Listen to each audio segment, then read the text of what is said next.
नाशिकमधील कॅप्टन फाईल्सनं सध्या देशाला हादरवून सोडलंय। नाशिकमधील स्वयंघोषित भोंदूबाबा अशोक खरात याच्या विरोधात दररोज नवनवीन आणि धक्कादायक खुलासे समोर येत असून आता या प्रकरणात चक्क वाईफ स्वॅपिंग म्हणजेच पत्नींच्या अदलाबदलीचा गंभीर आरोप करण्यात आलाय। काँग्रेस नेते आणि आमदार विजय वडेट्टीवार यांनी केलेल्या या दाव्यामुळे संपूर्ण महाराष्ट्र हादरला असून मंत्रालयातील बड्या संधी अधिकाऱ्यांचे धाबे आता दणाणले आहेत। बड्या अधिकाऱ्यांच्या पत्नींची अदलाबदल होत असल्याचा आरोप करण्यात येतोय। विजय वडेट्टीवार यांच्या दाव्यानुसार अशोक खरात हा मंत्रालयातील IAS आणि IPS दर्जाच्या वरिष्ठ अधिकाऱ्यांच्या संपर्कात होता। बदली किंवा बढती मिळवून देण्यासाठी तो या अधिकाऱ्यांना त्यांच्या पत्नींची अदलाबदली करण्यासाठी प्रवृत्त करत असे। खरात अध्यात्म आणि देवी अवतारानं ढोंग आणून लोकांची फसवणूक करत होता। खरात हा स्वतःला भगवान शंकराचा अवतार असल्याचं सांगून भक्तांना जाळ्यात ओढत असे। अडचणीत असलेल्या पती पत्नींना तो तांब्याच्या भांड्यातून तीर्थ पाजून गुंगी देत असे आणि त्यानंतर महिलांवर लैंगिक अत्याचार करत असे। एवढंच नाही तर संसार उद्ध्वस्त करण्याचं कारस्थानच खरात आखत होता। तो पती आणि पत्नी दोघांनाही वेगवेगळं बोलावून त्यांच्या मनात एकमेकांबद्दल संशय निर्माण करायचा।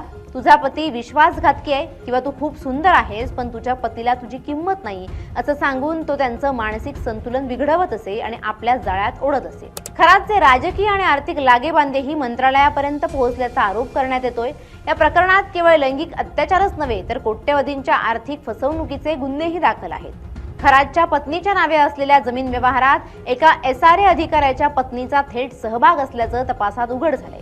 हे सर्व प्रकरण मीडियात यायच्या आधी खरातनं परदेशात पळून जाण्याचाही प्रयत्न केला। पोलिसांच्या कारवाईचा सुगावा लागताच खरातने परदेशात पळून जाण्यासाठी एअरपोर्ट पर्यंत दाखल झाला होता, परंतु त्याला वेळेत अटक करण्यात आली। आता त्याचे कुटुंबही देशाबाहेर जाण्याच्या तयारीत असल्याची शक्यता वर्तवली जाते।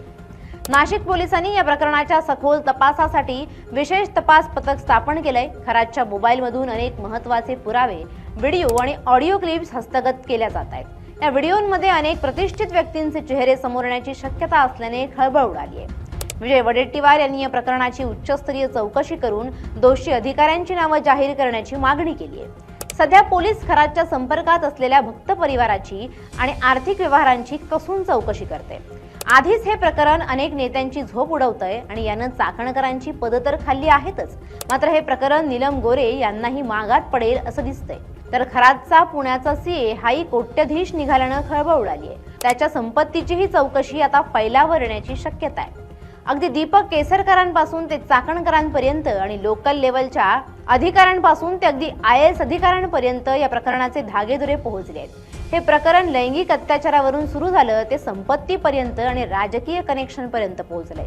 हेच प्रकरण आता बायकांच्या अदलाबदलीपर्यंत पोहोचू लागल्याने खरंच असा काही प्रकार समोर आला तर देशात पुन्हा खळबळ उडणार आहे। विजय वडेट्टीवारांचे हे आरोप आता नेमके किती खरे हे तपासांती स्पष्ट होईलच, मात्र एकूणच हे खरात प्रकरण ज्या टेबलवरच्या व्हिडिओनं सुरू झालं ते प्रकरण आता कुणाकुणाच्या बायकोपर्यंत पोहोचतं हेही येणारे दिवसच सांगतील।